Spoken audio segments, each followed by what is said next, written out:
Almost 10 years ago, when people heard I had a vision to start a company serving churches and nonprofits, they mainly said, you know churches and nonprofits don't make money, right? Or hopefully you'll find other clients too, like the kind that actually have money. Or nonprofits are called that for a reason. In the early days of the company, I was on my own. I wasn't making profit. People inquiring about the business model would ask if Luminate itself was a nonprofit, and I used to explain that yes, we are a nonprofit, if by that you mean not profitable. I found that when you follow a vision or a calling, you can't always listen to the advice around you, even your most trusted advisors, because it's not their calling, it's yours. And when God asks us to do something, it doesn't always make sense to the world. In fact, I like to generally run God-given ideas through this filter. Does the world support this idea? If so, I may need to reconsider where it really came from. I think of visions as baby birds. When you get one, you have to protect it, feed it, and keep it safe, because its early days are its most vulnerable, and it needs time to grow and develop before it can fly in plain sight. When a vision is young, you need to give God, not the world, access to see it, shape it, and speak life into it, so it can become what it was actually meant to be. This morning, I'm honored to share with you my journey through corporate, through confusion, and ultimately through calling. In this journey, my faith was tested, along with my character and my resolve, and ultimately I was met with a choice. To go back behind me to the easy way, where I knew that I would be okay, but probably nothing more, or to keep pressing ahead until grit was developed. The definition of grit is courage, resolve, and strength of character. The reason grit is special is because it's not just courage or just character, it's both. And to be effective long term, you need to have both, because courage without character is just a recipe for disaster. I found that out the hard way. You see, in the early days, right out of college, before Luminate, I wanted what a lot of young people want. I wanted to be noticed, to be recognized, promoted, and compensated. I cared about impressing the leadership above me and what they thought of me, and I tried to earn their approval for promotions. But I was just aiming for excellence for my own benefit, not for the benefit of the leadership or the company. Because back then, everything was still all about me. So I sacrificed a lot, strived a lot, and eventually wore myself down. I used to close the door to my office at that job, and I would cry, wondering if this was all my life was going to be, working long hours, going out with coworkers, falling into a restless sleep, waking up exhausted, and then doing it all over again. But then one day, I got a phone call. I was being asked to present a new concept I had developed to leadership. This was my big break. So a week later, there I was, presenting to a boardroom packed of executive-level leadership in the VP wing, which was once a part of the building I saw as unreachable. And as I looked around to the floor-to-ceiling windows, with Chicago's skyline staring back at me through them, that's when I realized I had made it. I had everything I'd ever wanted, and I was miserable. It wasn't until I reached the top of the summit that I realized I hated the mountain. Days after my mountaintop experience, I was walking through the city alone, depressed, aimless, and basically desperate. What I didn't know then that I have learned since is that when everything I've tried becomes a dead end and I'm finally ready to let go of it all, that's when I'm finally willing to open the door to let God in. And when I do that, and He does come in, things generally tend to start turning around for the better. I said, Jesus, I honestly can't say that I understand you fully or this fully, but I am willing to believe you are who you say you are, that you are Lord and you are Savior, and I need both. So I'll have you if you have me. Notice even in my weakest moments, I was still trying to cut God a deal. But it worked. It wasn't a fancy prayer or one of the more scripted versions I've heard spoken in churches since then. But I can honestly say my life was never the same after that. The whole inside of me was somehow miraculously filled up with light and with peace, and it felt like a miracle. So then what? My life changed overnight, and I started working for God. Nope. He had to force me out of my selfish drive for success, my habits, and my old way of doing things. Can anyone relate? And ironically, his first order of business was my career. Around that time, a Fortune 500 company had approached me to go to China on a major new product rollout, with the promise that if that contract went well, I would be given the opportunity for a career at that company in global marketing. So I accepted the offer and quit the job I didn't like anyway. Victory. Until I was leaving my last day at the old job and called my new boss, who I hadn't heard from in a while, and he confirmed that a major deal had not gone through, and they were now having to rescind all offers until further notice. but I had already quit my other job. So now I had nothing, no income. My initial response was panic. Then right afterward, I thought, wait, this might be awesome. Not going to the office every day, not doing a job I don't like anymore. Maybe this could be some well-deserved time of being fun employed. But anyone who's been without work before knows it's only fun at first. After a week or two, the novelty wore off, and I started getting worried. Now, this was 2010, in the midst of one of the worst economic downturns in history. The Dow Jones Industrial Average suffered its worst daily loss that May, dropping almost 1,000 points in a single day. What I thought would be 3 weeks without a job would ultimately become 6 months. I hoped I wouldn't have to part with the things I loved. I loved my apartment in the city. I loved my Pontiac G6 GT. It had leather heated seats and a panoramic sunroof. I still get excited when I talk about it. I loved all these nice things that I bought for myself along the path to success. But God was about to teach me through humility what love really is. I decided to sell almost everything I owned at the time on Craigslist. This would be my first real dose of humility, though. As I watched strangers come into my home and take my stuff away because I couldn't afford it anymore, it was surprisingly painful. I felt like I had literally gone from top to bottom overnight. When selling my stuff wasn't enough, I sold my beloved car, and I still feel sad saying that. And when that wasn't enough, I eventually couldn't afford my place in the city anymore and had nowhere to live. My family lived all over the country, so I didn't have a local safety net or a backup plan, and ended up moving in with a friend from church that said I could stay in her extra room for a while. But it was then, in that season, that the brightest thing happened, a light in the darkness. God gave me the vision for Luminate, my baby bird. When the idea surfaced, it was like 100 anxieties disappeared from my mind and just one single thought dropped in. It was peaceful and a powerful thought, and it didn't feel like mine. If I wanted a job, I could create one. In that moment, I got the distinct impression that God wanted me to start a company spreading His messages in the world, spreading His light, and making His advertisements better than anything else the world advertised. It was beautiful, but I also sensed that a caution accompanied this offer. It would be on His terms, for His purposes and His glory, not mine this time. So I had literally been given a job offer from the author of the universe. Should I sleep on it? Probably not. So I accepted the offer and the terms. And not long after that, I heard a very fitting quote that I wanted to share with you. Work for the Lord. The pay may not be much, but the retirement plan is out of this world. Against the advice of my mentors, Purdue business colleagues, and just about every smart person I knew, I developed a new business model that everyone uniformly disapproved of, and I called it working for free. Again, my well-intentioned friends, thinking I might be confused or something, tried to help me understand once more that businesses are supposed to make money. But I knew two things that they didn't. One, working for God does not mean working for free. And two, nonprofits hate turning down free services. They hate it. They literally can't turn away. They don't have a lot of money, so when someone offers to do great work for them for free, it's like their kryptonite. So that's how I got my case studies. And then I built my website all around those case studies and testimonials that I got from my clients. And I use the word clients very loosely. Finally, I got my first check. It was for $300, which felt like big money at the time. And God was already starting to humble me, because this amount of money that would have seemed like nothing to me before, now, 6 months after unemployment, brought tears to my eyes of gratitude. I was grateful for anything. I was grateful for everything.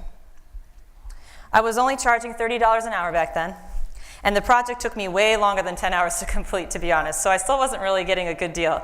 But I wasn't about to turn away a client with my brand new business that wanted to pay me actual money. I remember calling my mom and telling her about that first check, and she said, "Oh, honey, that's such a great milestone. You should frame it." But back then, if you deposited a check, you don't get the money. So you weren't depositing it through your phone. So I definitely deposited that check, but I did take a picture of it. And I also framed my first business card. Celebrating milestones is something I'd love to encourage all of us to do, because if we just keep pushing ahead and never celebrate what we accomplish, it does take the joy out of progress. To officially launch Luminate, I hosted a launch party. I figured this would be good advertising, plus I could use the encouragement. I only had 2 clients at the time, so I invited them, a few of my supporters, and anyone else I felt could potentially become a client or supporter in the future. When all of the guests arrived, I passed out glow sticks for everyone to hold.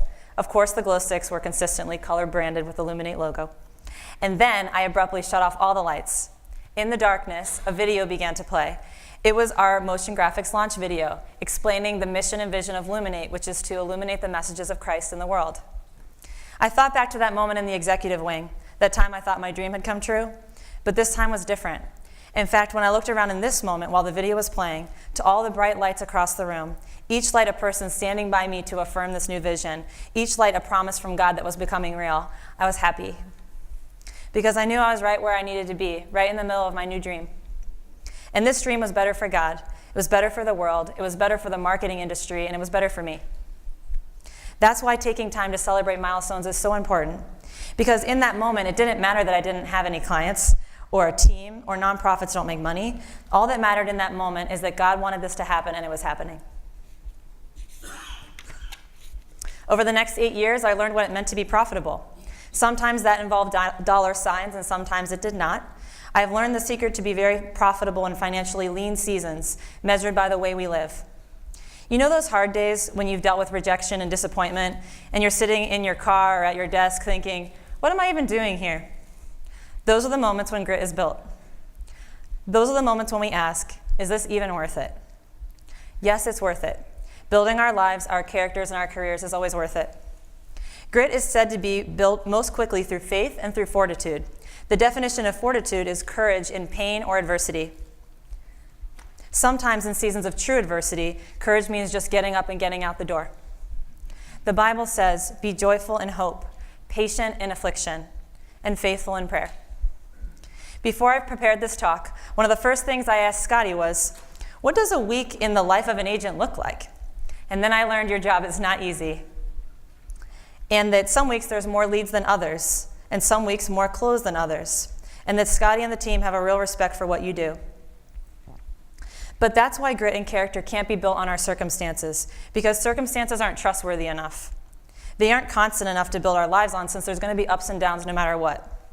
The best thing I've ever built my life on is the trustworthiness of God, which, yes, he has earned with me over time, but also, if you're a numbers or a probability person, it's just the safest bet. It isn't likely, and the Bible even goes as far as to say it's impossible, that God can go against his own character. And his character is being faithful and trustworthy to us. So I would say this is our best bet, and really the only thing worth betting on. And the crazy thing is, when we bet on him, and we lay down everything we want for him, we get it all back, and then some. I lost a career in global marketing. And now that's exactly what we do at Luminate, providing marketing and fundraising all around the world for nonprofits and NGOs. I lost the chance to be promoted, but then God gave me my own company. I lost my importance in the corporate world, but God has opened doors, allowing me to influence people for his glory with more important messages. Everything I thought I had lost, God gave back to me. Over the last 8 years, I've learned lessons not just on what it means to be profitable, but also productive. I didn't realize I could be good at what I do and efficient and still not be productive, because productivity would ultimately always be determined by the health of the decisions that I made in all areas of life. It's said that all of us have 4 quadrants in our lives: mental, emotional, physical, and spiritual. So if I'm only productive in the work quadrant, for example, then I'm not really leading a holistically productive life. I'm just good at my job. So this morning in our time together, I'd like to briefly share with you 3 tangible things our team focuses on to help us stay holistically profitable and productive. Would that be all right? Okay. First thing we do is avoid self-sabotage. This one might sound obvious. Why would we sabotage ourselves? But this is something I did all the time in my past life, spending time in environments I knew weren't good for me, in relationships personally or professionally that were toxic, self-medicating with distractions or escapes or things that would keep me stuck, anything that would keep me not growing or moving ahead. Another example of self-sabotage is negative thinking. Turns out humans produce up to 50,000 thoughts a day, and it's estimated that at least 70% of them can tend to be negative. That's over 35,000 thoughts that we need to constantly be managing, filtering, and getting rid of throughout the day. It's no small task. A well-known pastor said it this way: the first place we lose the battle is in our own thinking. If you think it's permanent, it's permanent. If you think you've reached your limits, you have. If you think you'll never change, you won't. We need to see everything that's holding us back as only a temporary circumstance that can be overcome. Or Henry Ford's famous example: whether you think you can or you think you can't, you're right. So we avoid self-sabotage.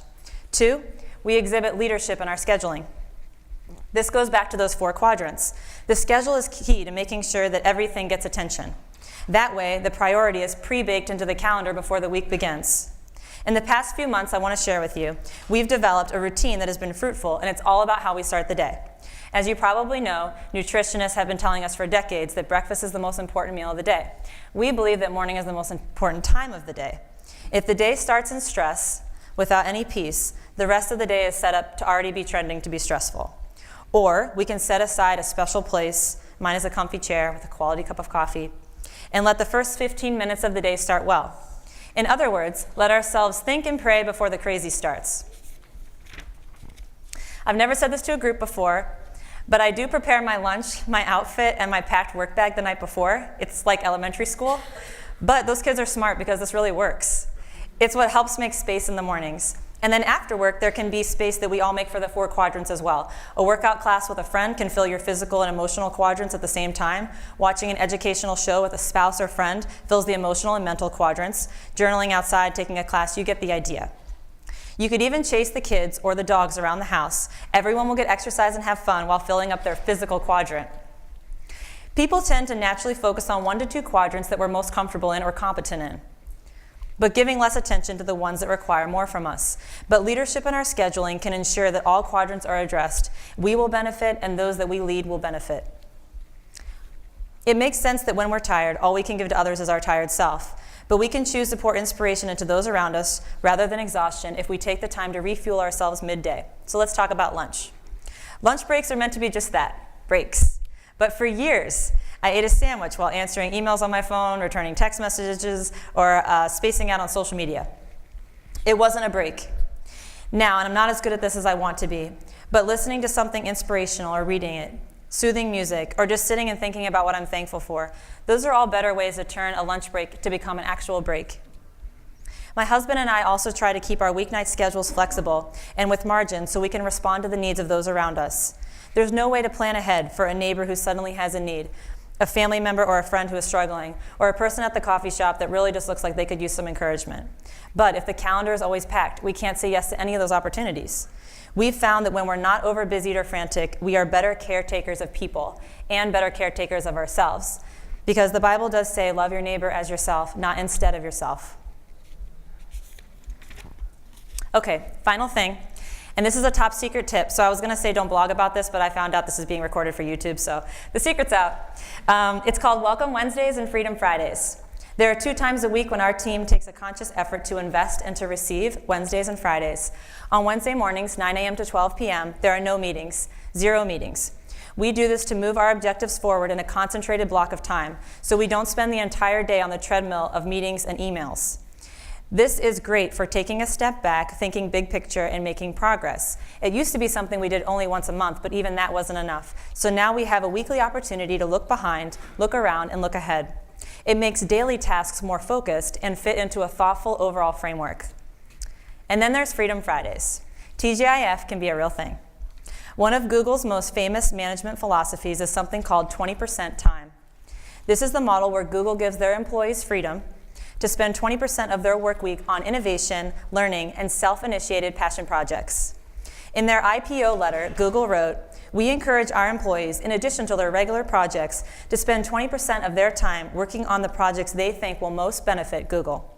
This empowers them to be more creative and innovative. Many of our significant advances have happened in this manner." 20% time has resulted in new product development, including Google News, Gmail, AdSense for Google AdWords, and I would say that creativity does flourish when we can make space for it. Fridays you'll find us thinking, and not always in the office, whether in a coffee shop with a notebook or taking a mentor out to lunch. That's the time when we invest in ourselves personally and professionally. One Life, we are in ministry. And as I'm sure you already know, everyone in this room is in ministry, because ministry isn't a job title, it's a lifestyle. It's how we encourage, how we speak life, and how we take a genuine interest in people. It's how we find out the trials in each other's lives, and then when we're alone, we do pray about those things. We can do this for our clients, and we can do this for one another. I've found that through trying everything else, that this is the heart of a fulfilling life. It has to be about more than us for it to matter. So the next time we're sitting at the kitchen table with a potential client, let's remember the business we're in, the ministry we're in. Yes, insurance, but ultimately in the business of people. Thank you for letting me join you here today, and I'll leave you with just a couple thoughts. Maybe you're having a great year and you've just been killing it. Keep killing it, and doing so with excellence, integrity, and humility. Maybe you're having a tough year so far, or maybe you're even sitting here wondering why you're even in this room right now. But God sees you. He sees all of us. And who knows how he wants to use our time and our life in the months or the years to come. So whatever season we find ourselves in, let's make the most of it for good. For the good of others, for ourselves, and most of all for the one who made us, so we can make the most of this one life. Thank you.